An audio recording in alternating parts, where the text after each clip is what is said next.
This was a triumph. I'm making a note here, huge success. When we think of Portal, we think of its test chambers, clean, sterile, precise. We think of GLaDOS and her goading dialogue. We think of the portal gun itself, or the companion cube, or the turrets. There's an aesthetic and a style to the series that makes it immediately recognisable. And yet, here's the thing. Before any of this, there was another game, a precursor to Portal, that impressed the top brass at Valve so much they'd hire everyone involved in making it. That game was called Narbacular Drop. Some of you will have seen this before, maybe even played it, as it remains a free download, but for those who haven't, well, I think I can guess what your first impressions might be. Something along the lines of, wow, this isn't very pretty, and why is it so brown? Portal isn't this brown, and I hear you, that is a fair assessment, but even today, the central mechanic, those all-important portals, they shine through. The puzzles here aren't so great, it's buggy, and at times you'll need to ride a lava turtle, but the portals themselves, they're immediately exciting. This idea was everything. Its designers just needed the right people to see that. And they would, eventually. So let's talk about how that happened, because it's a good story. Narbacular Drop was created by a team of students, 8 to be exact, who were studying at DigiPenn Institute of Technology in Richmond, Washington. This group, known at the time as Nuclear Monkey Software, had been debating the kind of game they wanted to create in their final year when one of its programmers, a chap by the name of Dave Kircher, got all excited by the possibility of a hide-and-seek theme. In this game, for example, you'd start in a field and spot a small outhouse in the distance. Once you entered that outhouse, however, you discover it's actually the size of an airplane hangar. In the airplane hangar, you might find a box, and once you entered the box, you'd find it was the size of a warehouse, and so on. Spaces inside of spaces. So when he brought this idea to the team, they assumed that he meant that once the player found the outhouse or whatever it may be and opened the door, they'd get a flash on their screen and then find themselves in a room as large as an airplane hangar. But no, that wasn't quite it, he said. It had to be seamless. And it would be that process, trying to figure out how to make the tech work so you could seamlessly move from one location to another without any kind of flash on the screen or loading time. And more than that, actually figuring out how to render the space that you're creating as you open the door. It was that process that led them to eventually creating the portal mechanic. In fact, here's another bit of cool trivia you might like. So when I spoke to another member of the team about this, Jeep Barnett, he reminded me that the film Monsters Inc. had been released just a few years before they created Narbacular Drop, and in that film you may remember the way in which the doors work, you know, when a monster is entering a bedroom. That may well have been an inspiration, he says, albeit a subconscious one, for this idea. The Doctor's TARDIS, too. It's bigger inside than out. Yes.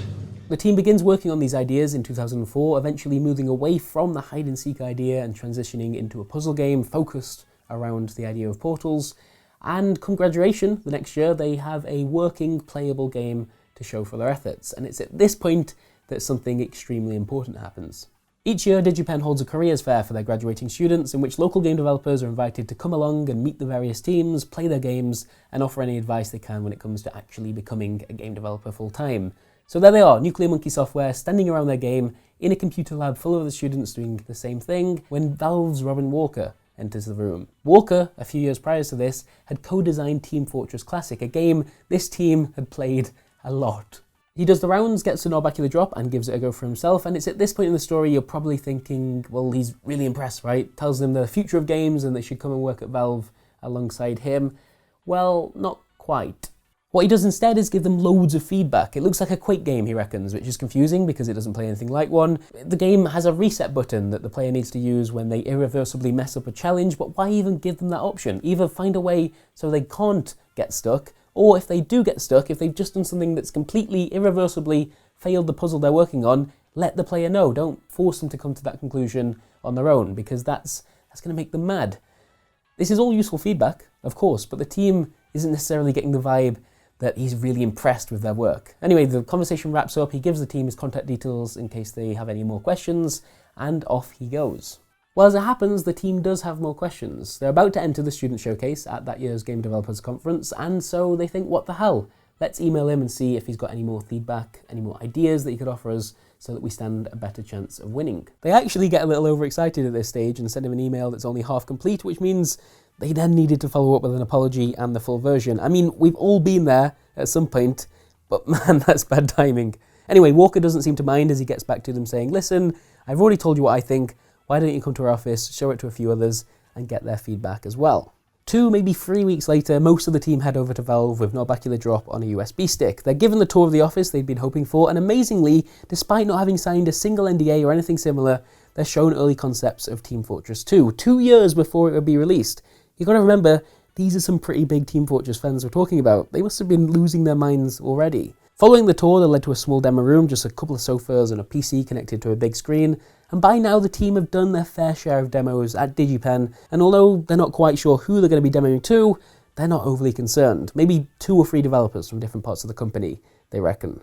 Instead, there's something like 10 people in the room by the time they get started, including Walker, who'd introduced them, Eric Walpole, who would become one of Portal's lead writers, Eric Johnson, who we know today as the project manager on Dota 2, and perhaps, most importantly of all, the co-founder and president of Valve himself, Gabe Newell. And as the demo gets underway, the room starts to pick up this excitable atmosphere. The team can feel it. The guys from Valve are all talking over each other, asking loads of questions, coming up with different ways that the portals could be used, brainstorming new names for the game instead of Narbacular Drop. In fact, Eric Walpole, who, as I said, would become one of the lead writers on Portal, suggested they call the game Fantasy Hole, which was very quickly shut down by the rest of the room. After the demo had been going on for about 15 minutes, Gabe Newell asked for them to stop. Although they watch a lot of demos at Valve, says Newell, it's very rare for them to ever see a game that gets such an immediate reaction from the entire team. So, he then continues, what are your plans? And how about you come and make this game at Valve instead? Before the Narbacular team can even collect their thoughts and answer that question, Gabe has to head out for another meeting, leaving behind a very flustered Nuclear Monkey Software trying to finish the remainder of their demo. They do make it to the end, somehow, and a little while later are shown into another conference room. This time it's just Gabe Newell and Eric Johnson, and they talk through the logistics of what actually joining Valve would mean. For a start, some of the team already have jobs to consider. They've already landed positions since graduating, and there's also the fact that Narbacular Drop is technically the property of DigiPen. For them to be able to go ahead with this, they'd need to start over from scratch and treat this game as either a sequel or a new property in its own right.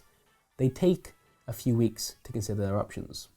3 months later, the entirety of Nuclear Monkey Software joins Valve and begins working on a new game. It wouldn't be treated like a sequel, so it wasn't going to be called Narbacular Drop 2, nor would it be called Fantasy Hole, was the pity. Instead, they found something just a little more elegant. They call it Portal. Now, I do have a favourite part of this story, which I want to close out the video with, and it's not Fantasy Hole, although that comes very close. That's a great anecdote.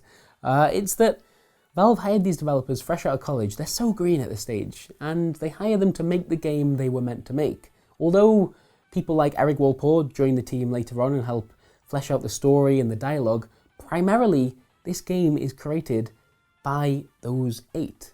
Gabe Newell and Eric Johnson could have tried to buy their idea. They could have hired them and swallowed them up in a bigger, more experienced group, but they didn't. They saw more than just the portal mechanic. They also saw the value in a team that can work together to create something like that in the first place. As a result, 4 of those 8 newbies are still at Valve today, almost 12 years after they were initially hired. And since then, they've contributed not only to Portal 1 and 2, but also Half-Life, Left 4 Dead, Counter-Strike, Steam VR. They've been everywhere inside this company. Valve didn't just find Portal. They also found the brains behind it. And I think that is quite an important difference.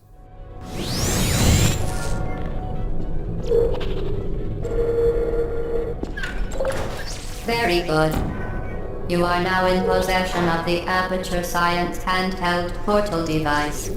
With it, you can create your own portals. These intradimensional gates have proven to be completely safe. Thank you for watching this week's episode of Here's the Thing. It was a little longer than usual, but I got excited talking about Portal. Sorry, not sorry.